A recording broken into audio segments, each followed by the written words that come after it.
Alô Brasil, alô você, alô rapaziada ligada em mais uma edição do JP no Lance aqui na Rádio Exclusiva FM. São exatamente 2 horas e 36 minutos em São Paulo, nessa segunda-feira conturbada em São Paulo com trânsito terrível. Estamos começando mais uma edição do JP no Lance. E hoje, dia 23 de abril de 2018, melhor dizendo, 2018, no dia 23 de abril, vamos falar sobre o árbitro de futebol. O árbitro de futebol vai ter que ser, vai ter que ser profissionalizado ou não, na opinião de vocês? Será que se o árbitro de futebol viver só do futebol, será que os erros de arbitragem vão ser menores, melhor dizendo? Então vamos fazer a introdução aqui que o árbitro é designado popularmente e corretamente como juiz no Brasil. É um indivíduo responsável por fazer cumprir as regras, o regulamento e o espírito do jogo, ou desporto a qual estão submetidos a intervir sempre que necessário, no caso quando uma regra é violada, algo incomum ocorre. Geralmente os árbitros são nomeados pelas organizações ou associações responsáveis pelas diferentes modalidades esportivas. O árbitro pode permanecer dentro do campo do jogo, exemplo, futebol, basquete, boxe, etc., ou fora dele, como no vôlei e no futebol de salão. Lembrando que estamos com o apoio de D360, o jogo começa aqui. Una sua paixão por futebol ao trabalho. Uma escola de cursos livres com uma proposta diferente. Alguns cursos do D360, marketing de futebol, oficina de apresentadores, comentaristas esportivos, dentre outros. Saiba mais em www.t360.com.br. Estamos recebendo nos estúdios aqui da Rádio Exclusiva FM do JP no Lance o nosso convidado, o presidente da SAFESP, Arthur Alves Júnior. Muito boa tarde, obrigado pela aceitação do nosso convite. Boa tarde, João Paulo, boa tarde a todos os amigos do JP no Lance. Agradeço o convite que o Reinaldo nos fez para estarmos aqui. Estou representando a nossa categoria, Sindicato dos Árbitros de Futebol do Estado de São Paulo. São 644 municípios, né? Aproximadamente 530 árbitros que nós temos filiados no nosso estado. Tem muito árbitro amador ainda que não está afiliado, né? Mas a gente está procurando cada vez mais estar presente. Estamos à disposição para discorrer de um assunto muito importante, que é a profissionalização do árbitro. Eu quero deixar bem claro que a gente vem fazendo um trabalho de formiguinha, né? E estou à disposição aí. Muito bem. Então, começando, qual é a sua opinião sobre a profissionalização do árbitro? A nossa opinião é baseada sempre na legislação, né? A Lei 12.867 de 2013, ela profissionalizou, regulamenta a profissão de árbitro de futebol. Então, essa profissão, ela existe. São 6 artigos pequenos, mas diz muito. A Lei Pelé, nós tínhamos a Lei Pelé que antes nos amparava. A Lei 9.615, que era a Lei Pelé, e o artigo 88 falava um pouquinho sobre a arbitragem, né? Porém, não tínhamos a profissão árbitro de futebol. Então, ela se incorporou agora a Lei Pelé, né? Ela tem uma força muito grande. O árbitro de futebol, ele não vai ter a carteira assinada, ele é um prestador de serviço autônomo. Você pergunta às vezes para o árbitro, você é árbitro da onde? Ah, eu sou árbitro da Federação Paulista de Futebol. Não, a Federação Paulista de Futebol ela não tem árbitro. Ela tem, os filiados dela são os clubes e as ligas. O árbitro ele é um prestador de serviço autônomo, né, que tem que estar sempre se aprimorando, sempre se qualificando, para ele prestar o melhor serviço possível. E qual é a sua opinião a respeito, assim, o árbitro de futebol só ficar focado no seu emprego de árbitro, por exemplo, como normalmente a gente vê árbitro de futebol como jornalista, Outras profissões, né? exatamente. João Paulo, ele alguns árbitros, né, que não são da elite, eles realmente têm outra profissão. Agora, quando você chega num estágio muito avançado, de alto nível, ele praticamente ele não tem profissão. Ele só vive da arbitragem, porque ele tem que viajar para fazer o jogo, é um dia antes, retorna um dia depois, mantém os seus treinamentos, né? A exigência hoje do treinamento físico, treinamento teórico, tem treinamentos psicológicos também, né? Então, ele vive, quando ele está em alto nível, ele vive praticamente da arbitragem. Ele é um prestador exclusivo da arbitragem. Quando ele está iniciando a sua carreira, quando ele faz o curso, está iniciando, começa a trabalhar em categorias inferiores, geralmente eles têm outras profissões. Eu tenho motorista de ônibus no nosso quadro, eu tenho carteiro, eu tenho advogado, eu tenho policial militar, eu tenho médicos, né? A gente tem professores de educação física, administradores, temos várias profissões.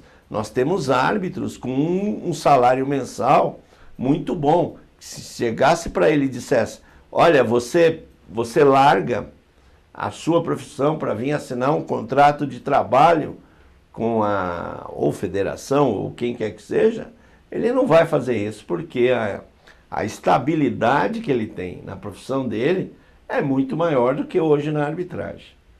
E como é que se faz o curso para ser um árbitro de futebol? O curso, nós ministramos um curso que é chancelado pelo Ministério do Trabalho, 40 horas aula. Não é esse curso que você vai apitar a primeira divisão. A Federação Paulista de Futebol, ela tem o curso de arbitragem, que são 2 anos, né, que o aluno entra, ele faz entre aulas teóricas e práticas e estágio, 2 anos, né, que aí ele fica preparado para todas as competições da Federação Paulista de Futebol. Nós estamos conscientizando todo o estado de São Paulo, né, através das prefeituras, das ligas, secretarias municipais, que o árbitro, nas suas licitações, ele tem que ter um diploma de árbitro chancelado pelo nosso Sindicato dos Árbitros. Por quê? Porque a lei diz isso. A lei diz ou associação profissional ou a entidade de classe, que é o sindicato, né? Então, no nosso estado, nós temos o sindicato. Não é uma associação. Então, é um sindicato que regulamenta isso. O nosso curso de 40 horas aulas. E qual é a sua visão a respeito do árbitro que fica atrás do gol para auxiliar o árbitro principal? Hoje no... Para quem não... Desculpa te cortar, mas para quem não sabe, temos os auxiliares, que antes era conhecido como bandeirinha, antigamente era bandeirinha vermelho, bandeirinha amarelo, e tinha um juiz que era o principal. E para facilitar a vida do juiz em lances mais polêmicos e difíceis, a FIFA adotou 2 juízes auxiliares que ficam atrás do gol. Ela está a título de experimento ainda, né? A Board delegou aí a FIFA, que ela passou aos países, né, às confederações, associações membros, a possibilidade de experimentar o árbitro adicional, né? Então ele fica ao lado ali do gol, né? Para passar a informação ao árbitro principal ali, né? E os árbitros assistentes, que antes, na nossa época também, quando a gente bandeirava, eu aqui, o Pianos, que é um dos árbitros assistentes também que trabalhou, na época era bandeirinha vermelha, bandeira vermelha, isso, bandeira bandeirinha amarela e bandeira amarela. Acho que o amarelinho o amarelo é o bandeira era o assistente 2. O vermelho era o 1 e o amarelo era o 2. Isso. Aí isso daí foi cada vez mais se desenvolvendo pela Board, ela foi trocando a denominação.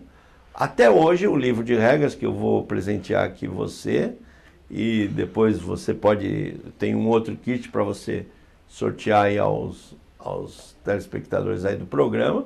O livro de regras diz os outros oficiais, né? Então ele coloca a regra 5 para o árbitro e a regra 6 para justamente esses. Os assistentes, o árbitro assistente adicional, o árbitro adicional, o árbitro assistente reserva. Então, geralmente em finais tem aquela função do árbitro assistente reserva. A função do árbitro adicional ali, ela é super importante, né, na partida. E só que o custo-benefício a gente não vê muito, porque quando precisa desses adicionais, a gente fica muito defasado. Eu estava vendo uma palestra, aí se você me permitir dizer aqui. Fica à vontade. Até o Noriega, ele estava dizendo que... Noriega, o Maurício Noriega. Isso. Para quem não sabe, para o amigo telespectador aqui do JP do Lance, Rádio Exclusiva FM, Maurício Noriega, comentarista da Sport TV, ele é filho do narrador Luiz Noriega, que fez muito sucesso na cultura, um excelente comentarista, gente muito boa, pois não. Exatamente, e o Noriega é um estudioso da arbitragem, inclusive ele tem curso de arbitragem. E ele passou um estudo que soltou umas bolas de basquete para uns jogadores e colocou os árbitros para contar quantas batidas na bola. E naquele exercício, naquela pesquisa, de vez em quando passava um gorila, um homem vestido de gorila. Passava na sala, passava na quadra, e aí o orientador perguntou para cada árbitro quantas batidas na bola deu tal jogador. A variação foi bem pequena, uma da outra. Aí falou, quantas vezes o gorila passou na quadra? Gorila? Gorila? Ninguém viu isso porque eles estavam focados somente na batida da bola, né? Então isso precisa ser trabalhado com os árbitros adicionais. Por que eu dei esse exemplo? Porque o adicional, ele precisa ter um foco maior para ele poder enxergar algo que é a função dele ali, naquele exato momento.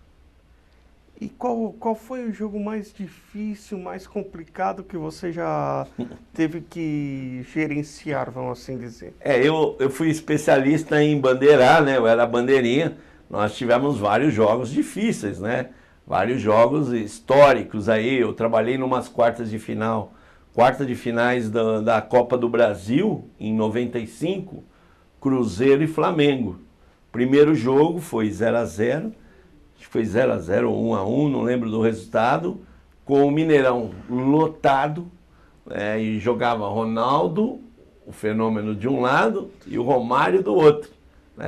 Um espetáculo, foi em abril de 95, foi um jogo que passamos bem, sem despercebido. Tivemos outros jogos aí que foi polêmico, né? Trabalhei naquele Palmeiras e Santos, no Morumbi, onde a 1 minuto de jogo eu chamei o árbitro para expulsar o Roque Júnior e o Viola. Isso foi em 98? Não, isso foi... 97, 98? Isso mesmo. Isso mesmo. Então, acho que foi em 97 que eu chamei o árbitro, eu que fui o assistente daquele jogo. E tive vários jogos, né? Quando você está escalado, o risco de você ir bem e mal você quer fazer o bem, né? Cada um tem o seu time, até tem um deputado aí, com todo respeito, ele devia procurar fazer mais leis, inclusive para o estado dele. Infelizmente, esse deputado é de São Paulo, tem coisas mais importantes. Ele quer colocar que o árbitro tenha que definir qual é a sua equipe, Não existe isso, né? Não existe isso. O árbitro, quando ele vai para o campo de jogo, ele é profissional, ele quer fazer o melhor. Tivemos vários jogos aí importantes para finais de campeonato, semifinais de campeonato paulista, as finais, quando teve aquele ano do Castrilli, Corinthians e Portuguesa, eu bandeirei o primeiro jogo no Morumbi. Em 1998, semifinal do Campeonato Paulista. Isso, eu bandeirei o primeiro jogo. O jogo de ida eu bandeirei. Desculpa te cortar, não. Mas para quem não sabe o que foi, a Portuguesa estava praticamente classificada. Exato. Daí chegou no finzinho do jogo, a bola foi alçada na área. E o zagueiro César, que era da Portuguesa, passou pelo Palmeiras, ele se esticou, a bola estufou no peito dele. É claro, a gente está falando isso pela imagem que a gente viu pela TV na hora, enfim.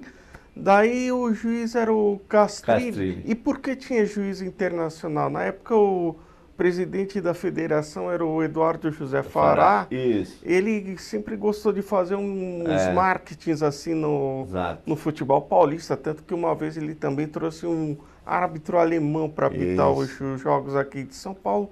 Enfim, um resumo da história. No que o César abriu os braços e a bola estufou no peito dele, o Castrilli apontou a cal, aí foi um quebra-pau danado. Foi sim. Esse jogo foi no Morumbi. Foi no Morumbi. O primeiro jogo foi comigo também, só que quem apitou foi o Julio Mato, também do Uruguai, árbitro FIFA do Uruguai. Nós trabalhamos nesse primeiro jogo. O primeiro jogo foi tranquilo, aí o segundo teve toda essa polêmica aí. Que é normal, né? E avançando um pouquinho mais, e o que aconteceu e o Brasileiro de 2005? Toda aquela bagunça lá, o que você pensa a respeito? Olha, o erro de arbitragem, ele causa dano. Ele causa dano para a instituição, ele causa dano para os clubes e ele causa um dano maior para o árbitro. Então, sobre esses lances aí, eu não vejo, eu tenho a certeza disso, má fé nenhuma, né?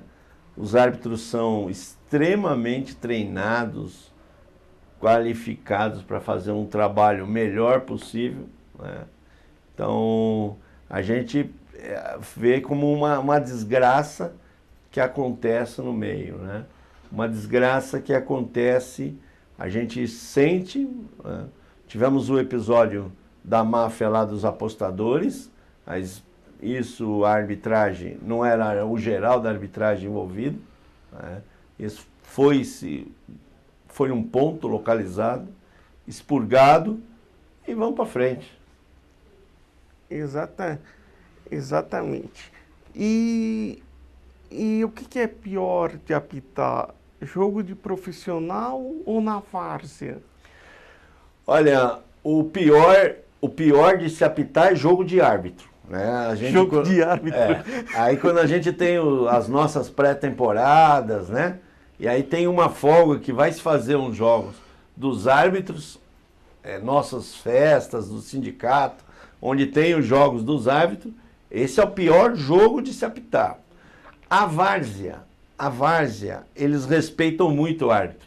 Eles só não querem ver o árbitro preguiçoso, né? O árbitro que xinga. A várzea não está mais aquele amador que qualquer um podia sentar lá, pegar, pôr o chinelão, pôr a bermuda, pôr um boné, pôr um apito na boca. Não, a várzea hoje ela é extremamente profissional. Tanto é que muitas equipes da várzea, principalmente da nossa cidade de São Paulo, ela remunera jogadores. Ela remunera os jogadores, ela dá prêmio para jogadores. Nós temos campeonatos da várzea na nossa cidade aqui, muito mais organizado do que muitos campeonatos afora aí pelo Brasil. Nós temos público da várzea muito maior do que divisões profissionais do nosso estado, né? Então, o árbitro hoje, quando ele vai para a várzea, ele deve ir para treinar, para se aprimorar, para manter o ritmo. O árbitro é que nem jogador. Se ele ficar fora de escala, ele quando for escalado, ele está sem ritmo. A probabilidade de ele errar é muito grande, né? Então ele tem que estar a trabalhar, ele tem que usar a várzea. E nosso sindicato está levando para todo o estado essa qualificação para os árbitros de várzea, que atuam na várzea. São árbitros profissionais, porque eles recebem. Ninguém trabalha mais de graça, né? Então, hoje o árbitro, ele está se aprimorando, está se qualificando. Hoje na várzea, a gente vê a equipe de arbitragem com radiocomunicador, né? Com bandeira eletrônica, são subterfúgios que a arbitragem utiliza para minimizar os erros, né? E qual é a sua visão de tudo que aconteceu nessa final, nessa bagunça que aconteceu na final do Campeonato Paulista do ano de 2018 agora, entre Palmeiras e Corinthians? Para quem não sabe, resumidamente, o Palmeiras tinha feito gol, daí o juiz voltou, daí foi que não foi, daí foi a história de imagem de TV e tal e coisa. Enfim, daí virou toda essa zona. E depois eu vou complementar com a pergunta sobre o jogo de ontem também do Inter e Palmeiras. Então, sobre esse jogo do Palmeiras e Corinthians, já teve uma polêmica no primeiro jogo, onde disseram que nas redes sociais a mãe do árbitro que ia apitar estava com uma camisa de um time, aí criou-se uma polêmica toda. Isso nós encaminhamos para o Ministério Público e Tribunal de Justiça Desportiva. No segundo jogo, houve uma falha de procedimentos. Pessoas que não deveriam estar no campo, estavam no campo. No campo, nós temos que estar quem tem função. A função é específica. Você vai fazer o quê? Então você tem que estar credenciado e com função. As pessoas não podem ficar sem função no campo de jogo. Não tem o porquê. Aí a arbitragem o árbitro tomou uma decisão, né? Tomou uma decisão que, no nosso entendimento, até no meu entendimento, eu vejo uma situação muito imprudente do jogador do Corinthians. Entrar daquela forma na área, com um jogador menor, leve, rápido. É uma forma imprudente, né? Mas a FIFA diz o quê? A board diz que não, aquela situação não é pênalti. A board diz isso, né? Então nós temos que respeitar. Eu posso não concordar, mas eu tenho que respeitar e acatar.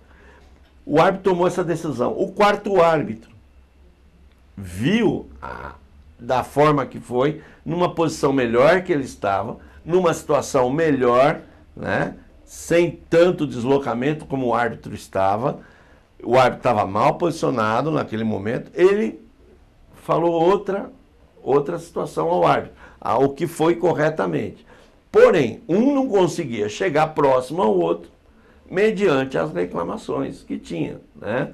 A cultura do nosso país é essa, né? A gente vai para cima do árbitro, vai para cima do assistente, vai para cima do adicional e assim vai. E aí criou-se aquela demora de 8 minutos, que é um absurdo. Eu também achei uma coisa absurda. Que isso interfere, as pessoas podem pensar, houve interferência. Não houve interferência, porque na hora daquele diretor, ele se desloca até a lateral por 2 vezes. Se ele falasse alguma coisa ali, nós tínhamos jogadores reclamando com o assistente. Os jogadores iriam ouvir. Seriam a testemunha lá do presidente do Palmeiras, com as câmeras dele. Agora, o presidente do Palmeiras, ele não pode jogar a responsabilidade disso, das falhas que eles tiveram, né, de todo o processo, não foi naquele jogo só, né, transferir para um procedimento da arbitragem. O procedimento ali não foi um procedimento correto, isso não foi, mas não houve interferência externa. Hoje o Ministério Público está apurando. Ele quis jogar para a galera, como se diz. Exato.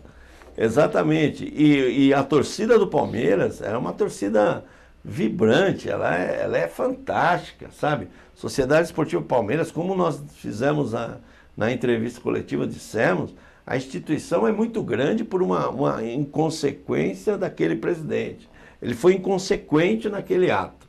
Mas isso a Justiça Desportiva está cuidando disso. Nós acreditamos no Dr. Olim, no Ministério Público, através do Dr. Paulo Castilho, onde eu faço um apelo aqui para apurar realmente todos os fatos, para a gente poder passar por essa aí e o campeonato ter o brilho que ele tem, né? O campeonato ter o brilho. O Corinthians foi melhor, o Corinthians é o campeão, sabe? O Palmeiras tem um excelente elenco, né? E o erro ontem, no jogo do do Inter. Do Palmeiras e Internacional no Pacaembu. Então, um erro de Que interpretação. agora também tá dando um bafafá, o que tem de nego na internet também xingando o time do Palmeiras. Ah, porque agora compensaram o que não fizeram no Não. e o Inter tinha que cancelar o jogo e tal. Não Que tem existe de, isso. que É tem um- de gato mestre na internet Não, hoje em mas dia também é uma é justamente tendência. isso. A interpretação do árbitro naquele lance não foi pênalti e o assistente errou o impedimento, que se vocês colocarem na imagem, foi muito difícil. Não é um impedimento de 3, 4 metros. É claro que ele está lá para acertar. Então agora os instrutores da CBF vão pegar esse assistente, vão analisar o lance e vão dizer para ele o porquê que ele errou. Você errou por quê? Você não estava bem concentrado, você não estava bem de frente para o campo de jogo, né? É um lance difícil, um lance rápido, é um lance difícil. Agora, o assistente que está lá, alto nível, não é para errar um lance desse. Mas como o jogador também erra passe, né? Por exemplo, nós vimos a eliminação do Palmeiras, que foi na Copa do Brasil, o lateral lá deu uma furada que o atacante pegou e fez o gol. E aí? Nós vamos desconfiar da credibilidade do jogador? Lógico que não. Ou ele quer acertar lá, mas teve a falha dele, pô. Né? Exatamente. E pro amigo ligado aqui na Rádio Exclusiva FM, se você quiser mandar uma pergunta ao vivo. Posso falar? Pois não, pode falar. Pode falar, tá aqui. Pois não, nosso produtor Reinaldo Martins pode mandar as perguntas para nós, por favor. É isso aí, agora eu tô aqui aparecendo na tela, tem pergunta aqui no nosso chat, pergunta direto pro Arthur, hein? É bomba, Arthur? Bomba, vamos lá. Se prepara. O Oswaldo Romano Júnior está perguntando, e sobre o árbitro de vídeo, o que vocês estão achando sobre isso? Excelente pergunta do Oswaldo. Eu parabenizo ele para poder nós termos a oportunidade de tocar nesse assunto. O árbitro de vídeo é um espetáculo, pô. Vai minimizar muitos erros, da arbitragem, né? Só que é um equipamento caro que os clubes não querem bancar, né? Praticamente por partida sai R$45 mil. Então é o clube que tem que se colocar, né? Porque tudo que entra na CBF, na Série A, ela reverte aos clubes. Ela não recebe nada de verba, né? Isso eu sei por informações que recebi no curso de instrutor. Mas, né?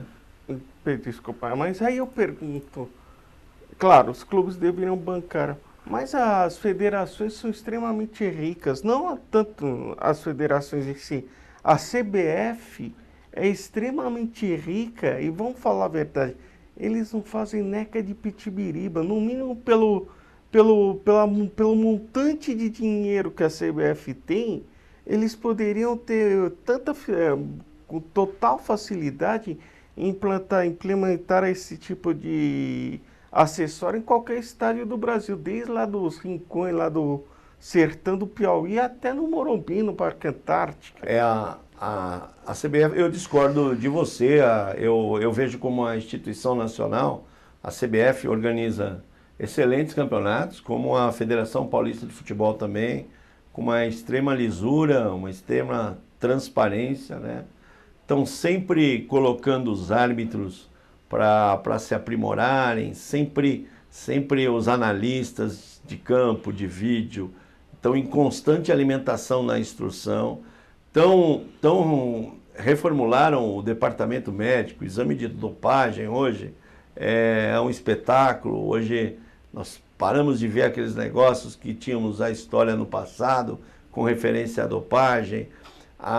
O conselho técnico, conselho arbitral das equipes, eu não tenho procuração para defendê-las, mas do trabalho que eu vejo, acompanho próximo, né?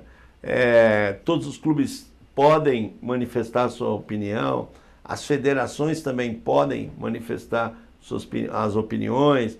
Antes, bem como o Estatuto Torcedor diz, bem com 4 meses antes do início do campeonato, elas podem dar sugestões. O árbitro de vídeo, ele é um recurso para a equipe, é um recurso que vai minimizar os erros, né? Ali, é claro que poderia se existir uma parceria entre a entidade CBF, os clubes e um patrocinador. Isso tudo eu acredito que vai desenvolver. Mas até fechando o que o nosso companheiro Oswaldo falou, o árbitro de vídeo seria um recurso excelente, Oswaldo, excelente para a arbitragem aguarda esse recurso, né? Quanto mais tecnologia nós tivermos, né? A arbitragem não quer ir para casa e ficar no celular vendo o lance, foi pênalti, não, ela quer resolver ali, né? Se a gente tiver essa condição, e o futebol não vai ficar mais cansativo, mais longo, mais chato, pelo contrário, vai ficar mais vibrante, mais empolgante, mais disputante. Aí a gente vai ver as equipes que realmente se preparam, né? Os jogadores também precisam ter um pouquinho mais de condição, aquele jogador cai.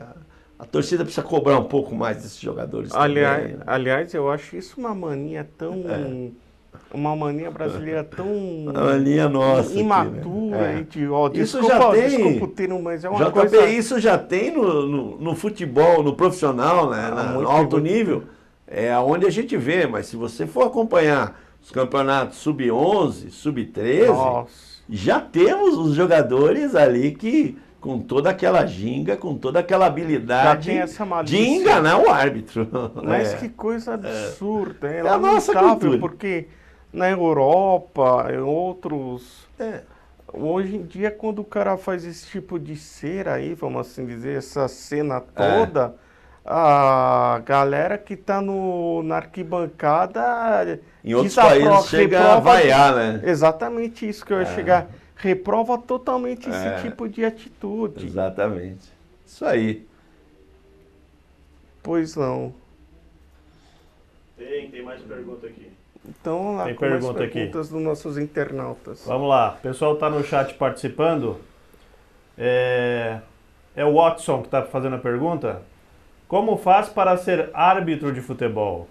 A Federação Paulista dá treinamento? Como faz para se inscrever? Watson, você querer ser árbitro de futebol, você precisa ser maior de 18 anos, tá?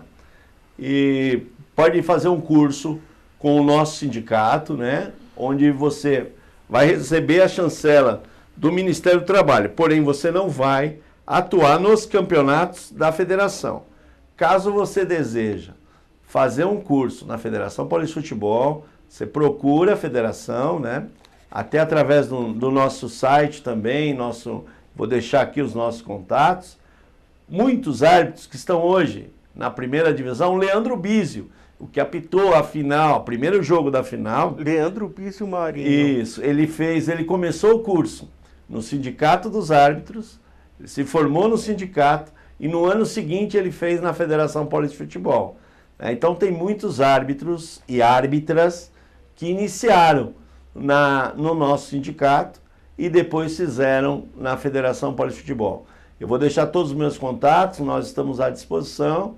Você que tem esse interesse para ser árbitro, não é fácil, vai se preparando aí, que é uma jornada difícil, mas é uma jornada maravilhosa. Estamos com o nosso convidado Arthur Alves Júnior, presidente da SAFESP aqui de São Paulo. Eu tenho outra curiosidade. O que você pensa a respeito do comentarista de arbitragem? Olha... Para quem não sabe, um dos primeiros também teve o Armando Marques na Rede Manchete nos anos 80. Também teve o Arnaldo César Coelho, está na Rede Globo desde 1989. Na final entre São Paulo e Vasco, ele foi o comentarista de arbitragem da TV Globo. O comentarista de arbitragem é uma função agora que os ex-árbitros conseguiram, né? Para ir para a imprensa, é muito boa. Para a arbitragem, muito boa. Quando eles estão atualizados, né? Hoje a regra de jogo, ela muda a cada ano. Então o ex-árbitro, e principalmente o que fala com o público, né, tem que estar extremamente atualizado. eu vejo essa função muito boa, pode nos ajudar muito, né?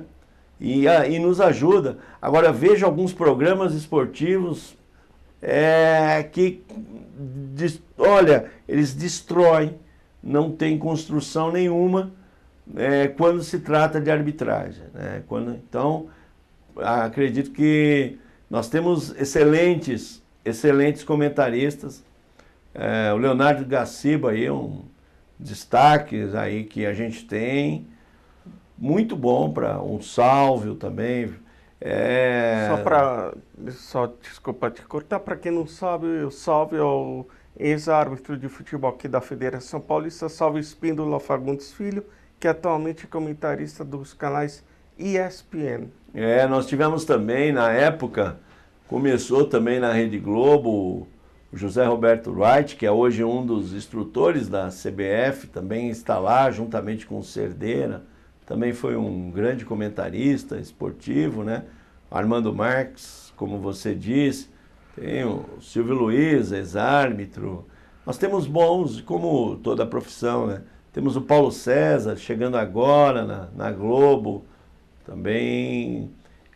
Nós estamos abertos. Agora, o que o clube também poderia investir, e isso nós dissemos há pouco, o clube tem treinador de goleiro, preparador de goleiro, preparador físico, fisioterapeuta, nutricionista.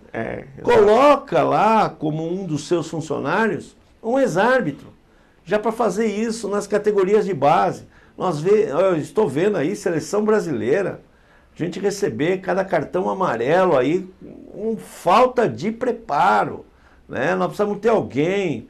Isso eu falo para a seleção brasileira, tinha que ter um ex-árbitro acompanhando, não é 10 dias quando eles estão já prestes para disputar a competição. Não, tem que ter constante, ele tem que saber a característica, o ex-árbitro tem que saber a característica de cada jogador, ir lá monitorar ele, olha, você pode chegar mais aqui, volta, vem mais para cá, né? E as equipes precisariam investir nisso. E por que não se tem esse investimento por parte das agremiações?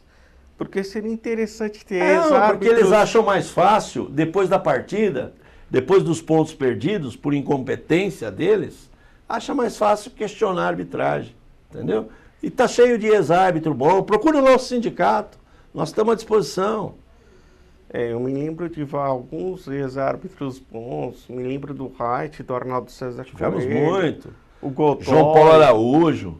Aliás, eu me lembro uma história que teve um repórter, o João Paulo Araújo, ia apitar um clássico, alguma coisa assim, algum jogo importante de um grande equipe.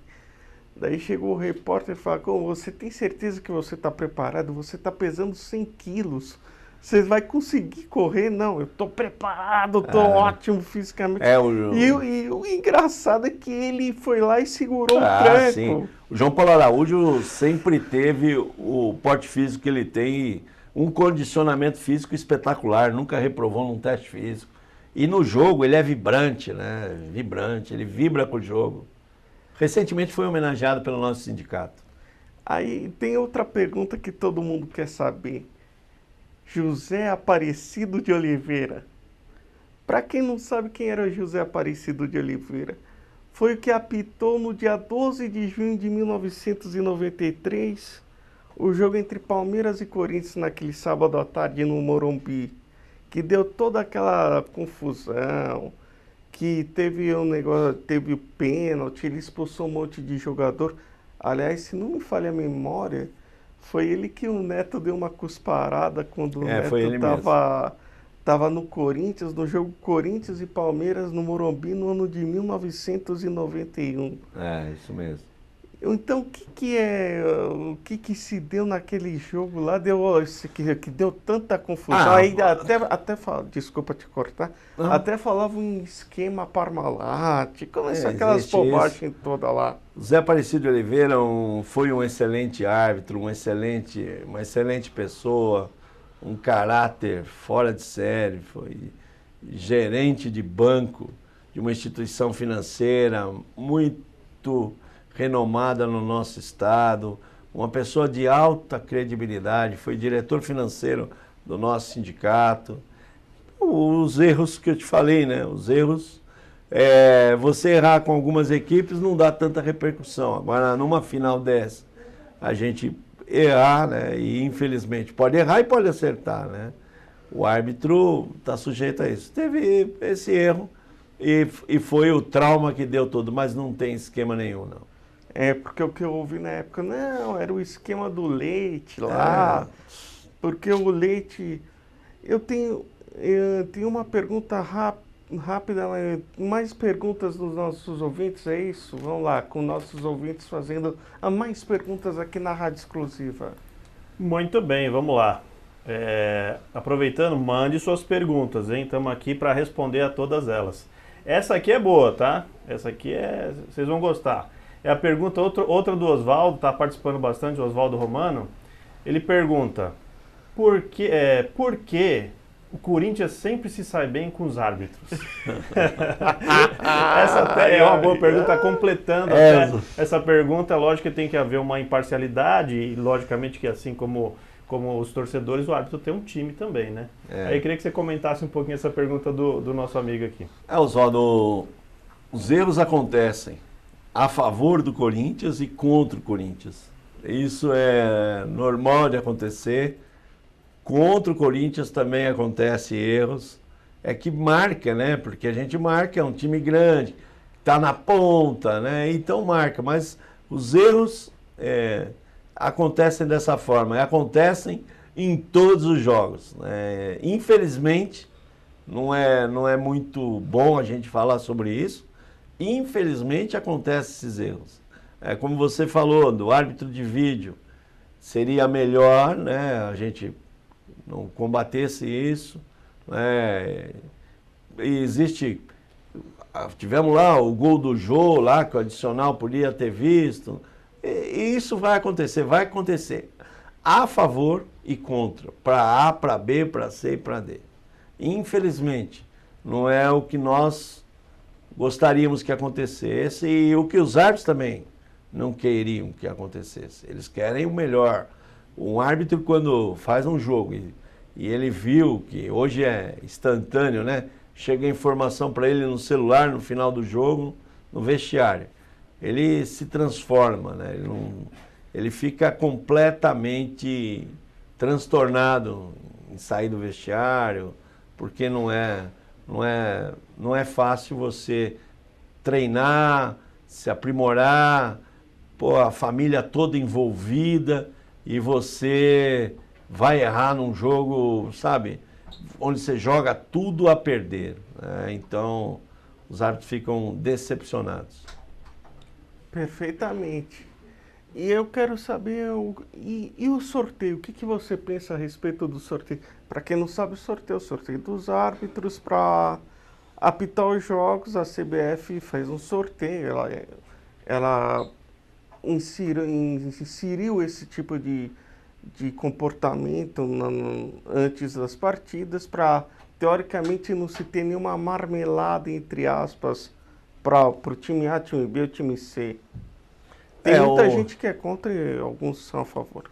O sorteio público é uma lei federal, não foi a CBF que instituiu, nem as federações. É uma lei federal que obrigou as entidades do desporto a realizarem sorteio 48 horas antes do evento, da partida.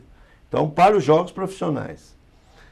A Lei 13.155, onde ela reformulou a lei do Estatuto do Torcedor, ela já, através do nosso trabalho da entidade nacional, a ANAF, ela colocou a opção de uma audiência pública.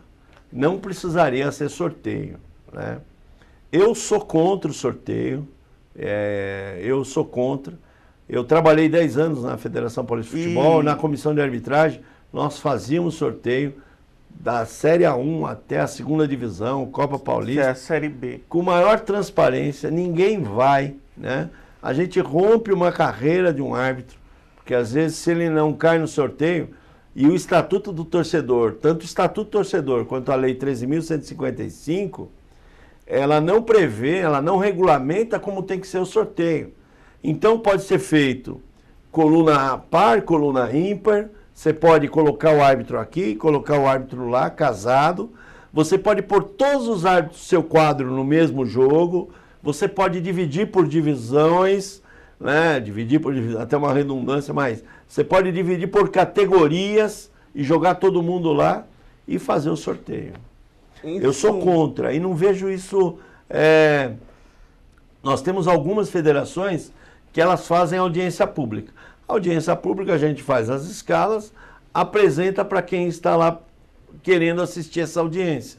A audiência pública, a pessoa pode a favor ou contra aquela designação do árbitro. Apenas ficará o registro, não vai se alterar também o nome do árbitro. Então, em suma, esse sorteio é só para inglês ver, no fim das contas. Não, eu não disse isso. O sorteio... Perdão, interpretação. Não, o sorteio, ele é público e é fiel. Então, a gente tem lá, hoje na CBF, coluna A, coluna par, coluna ímpar. Então, o Marcelo de Lima Henrique, ele estava na coluna par, onde ele caiu no jogo do Palmeiras e Inter, e poderia estar na coluna ímpar.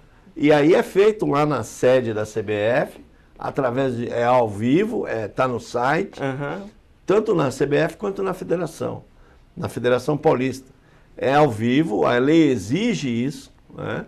E tá lá, você vê o sorteio, você vê. Só que o sorteio interrompe carreira de árbitro, né? Porque eu posso ser azarado no sorteio e meu nome não cair nunca, se não for na dobradinha casada aí. Né? E eu já vi também a história de ter em campeonatos o trio de arbitragem fixo. O que você pensa a respeito desse tipo de situação? Hoje nós temos, né, a CBF, os campeonatos da CBF com trio fixo, quarteto fixo, na Série B. Na Série A é o sexteto, vem todo mundo fora. Eu sou contra. Eu acredito que os árbitros têm que trabalhar com todo mundo, e com todos os assistentes trabalhar com todos os árbitros. Porque fica muito cômodo aí, eles deixam de conversar, se aprimorarem para cada jogo, eles deixam de fazer aquele plano de trabalho, cria-se uma rotina e vão para o jogo sem a preparação daquele jogo. Isso é a minha opinião. Porém, conversando com os árbitros, eles gostaram dessa iniciativa, eles gostam dessa equipe fixa, mas eu não vejo muito salutar, não vejo isso como salutar.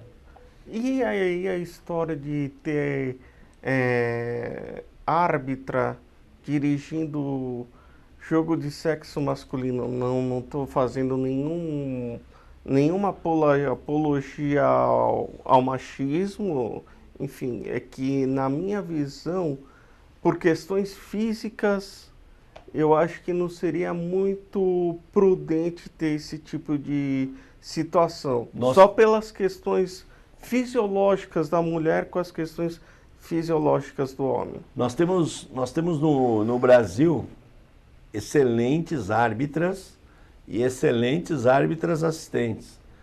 Elas têm um condicionamento físico igual ou superior de homens, né? Então, tanto é que vão trabalhando aí nos jogos, né? E o poder da concentração, principalmente das árbitras assistentes, é muito maior que o árbitro assistente, o masculino. Então, nós somos favoráveis a que as mulheres trabalhem, elas têm que ter as mesmas condições, os mesmos direitos e os mesmos deveres, né? Atuar nas avaliações físicas, passar nas avaliações físicas. Hoje, como nós vemos, elas passam, atuam, né? Então, somos extremamente favoráveis aí a que as mulheres trabalhem. Tanto é que no nosso tempo, lá na frente à federação, as árbitras assistentes eram muito escaladas, né? Que nós não tínhamos receio nenhum e elas desempenharam uma excelente função em jogos da primeira divisão. Que eu sempre tive uma opinião um pouco antagônica a essa, Justamente porque eu acho que na questão física a mulher ia se ter uma certa desvantagem com os homens. Ainda mais quando tem aquela confusão de clássico ou qualquer outro jogo, daí marca pênalti, daí é aquela confusão Sim. que todo mundo sabe. Olha, quem... Daí ela corre um certo risco justamente por ser, vamos assim dizer, fisicamente mais frágil do que o sexo masculino. JP, é gozado isso que você está mencionando, mas... Eu não tô, só eu vou deixar entendi. bem claro aqui para os nossos telespectadores que eu não estou fazendo nenhuma apologia ao machismo. Entendi, mas a condição física das mulheres, inclusive eu acompanhei muito os testes físicos, e as mulheres, mesmo estando na condição fisiológica que a mulher tem todo mês e o homem não, ela se deparava com avaliação física e ela ia super bem. E nos jogos nós tivemos há pouco aí lances em que a árbitra assistente e a árbitra se colocam frente a frente a jogadores e elas não recuam. É o que tem que ser feito. Chegamos a ver já árbitros aí, né, andando, correndo para trás, jogadores indo em cima e eles andando, correndo, saindo daqui, saindo de lá. Elas param e chega uma hora que esses jogadores obedecem e vão e respeitam, né? E respeitam. Então, nós somos até ratificando novamente, dizendo, né, as mulheres, elas têm o espaço que elas desejarem aí no meio do futebol. E qual é a sua expectativa em nível de arbitragem para a Copa do Mundo de 2018 na Rússia? Eu não acompanhei os treinamentos dos árbitros, mas eles estão há 4 anos, tem alguns até há 8 anos treinando. A FIFA monitorando esses árbitros, né? Eles estão sendo monitorados diariamente. Então eles enviam todos os seus treinos para a FIFA. Eu espero que os árbitros passem para o mundo, né? Uma arbitragem maravilhosa, né? É um torneio curto. A gente às vezes cria aquilo como um modelo. Então, não vai mostrar cartão amarelo aqui. Não mostra cartão amarelo porque a equipe na primeira fase joga 3 vezes. Se mostrar um cartão amarelo, com mais um já está pendurado. Exato. Agora, um campeonato brasileiro tem outra realidade, são 38 partidas. Né? Um campeonato paulista são 16, 18 partidas que a equipe joga. Então, é outra realidade de um torneio de Copa do Mundo. Um torneio curto, né? De praticamente um mês, recebendo aquelas orientações. Esperamos que os árbitros sejam os melhores realmente do mundo, né? Nós temos um trio de árbitros, o Sandro Meirahit. Aliás, muita gente elogia o Sandro Meirahit. Excelente árbitro. Você acha que foi meritocracia ele ter ido para a Copa do Mundo? Ele é um árbitro que até dentro de campo que resolve os problemas, um excelente árbitro, tecnicamente, disciplinarmente. E ele é um árbitro, uma pessoa fora de campo que fala 8 idiomas, né? Um cara super estudioso, e um intelectual e um excelente árbitro. E está muito bem servido dos nossos árbitros assistentes paulistas.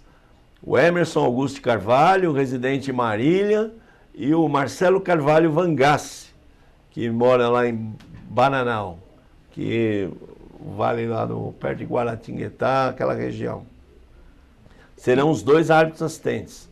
Acho que o Wilton Sampaio vai como um reserva, parece. Não tenho essa informação.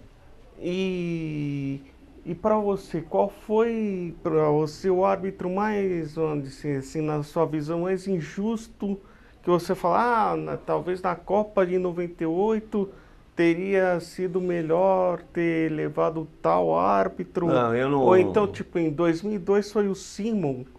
2002, 2006 e 2010, se não me falha a memória. Foi o Carlos Eugênio Simon para a Copa do Mundo. Você acha que foi bem escolhido? Foi bem escolhido, foi muito justo. esses árbitros irem. Eu realmente dou os parabéns aí para as designações pelo trabalho que eles fizeram, né? Então, Simon merecidamente também. Foi bem justo. Foi bem justo. Bem justo. E para terminar, tivemos o... Eu não esqueci, me fugiu o nome do... Aquele mineiro lá que já... Márcio Rezende. Esse aí. O que você pensa sobre ele? Porque ele sempre foi um árbitro de alto nível, mas ele gostava de pisar dar umas mancadas. Não. O árbitro não gosta de dar mancada, não. Ele dá por problemas técnicos ou físicos. O Márcio Rezende de Freitas é um árbitro mineiro, um comentarista de arbitragem, foi um dirigente da nossa Associação Nacional, um excelente árbitro, disciplinador tecnicamente. Então, a gente lembra às vezes do árbitro num jogo só que ele errou, né? Principalmente aquele Santos e Botafogo. Mas ele fez mais de 1000 jogos, né? Mais de não sei quantas finais, não só no seu estado, em todo o Brasil. E é um excelente árbitro. Como nós temos um excelente quadro brasileiro. Os nossos árbitros são excelentes, são excelentes, são excelentes. Muito bem, eu quero agradecer a sua participação aqui no programa JP no Lance. Recebemos o presidente da SAFESP, o senhor Arthur Alves Júnior. Muito obrigado pela excelente entrevista. Eu vou deixar os nossos contatos. Pois aí. Não, fica à vontade aqui. Estamos nosso site é o SAFESP, www.safesp.org.br, e nosso e-mail é safesp@safesp.org.br. Nós estamos à disposição para as dúvidas que tiverem, para sugestões, para as críticas. Parabenizar você pelo excelente trabalho aqui. Muito obrigado. Nós vamos divulgar também nas nossas redes sociais. Sem JP, dúvida nenhuma. desejamos felicidade. Muito obrigado. Agradecer ao Reinaldo pelo contato. Estamos à disposição. Também futuramente podemos trazer árbitros e árbitras. Claro, que aí você pode também fazer perguntas diretas, né, a eles. Aqui as portas estão abertas. E eles também estão à disposição. Então, nosso muito obrigado. Eu vou deixar um kit desse aqui, é um livro de regras. Para você, e aí você vê os internautas aí, que nós estamos lá no sindicato à disposição de vocês. Meu muito obrigado. Parabéns aos que fizeram as perguntas. A arbitragem realmente ela é interessante, ela é vibrante. E vamos acreditar para fazer um futebol maravilhoso. Esse também é o nosso objetivo. Um grande abraço. Muito bem, então para você que esteve ligado hoje aqui no JP no Lance, muito obrigado pela sua audiência, pela sua preferência, para você ligado na Rádio Exclusiva, também no Facebook, no YouTube, em todas as redes digitais do Brasil e do mundo. A todos uma ótima semana, tenham todos boa segunda, boa semana. No próximo programa estaremos de volta e até mais. Valeu, Brasil, tchau, fui!